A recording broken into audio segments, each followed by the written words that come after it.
C'est un peu comme une photo de classe dont les têtes changent tous les 6 ans, mais dont les uniformes, eux, ne bougent pas.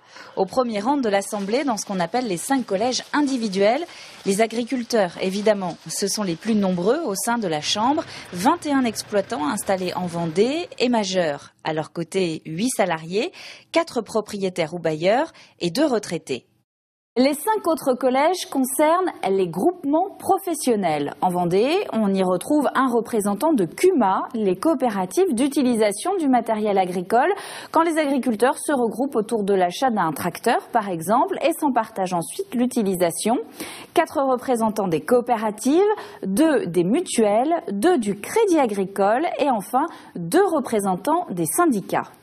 Une fois les élections terminées, au cours de la première session plénière, comme au Conseil régional finalement, le président et un bureau sont élus. Ce qui caractérise une chambre consulaire comme établissement public, c'est comme elle est pilotée par des professionnels, ces professionnels se font élire sur un projet.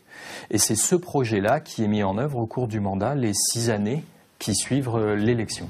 L'Assemblée se réunit ensuite 3 à 4 fois par an pour débattre sur les dossiers en cours. Le bureau, lui, comme une commission, se retrouve tous les mois pour traiter les affaires courantes.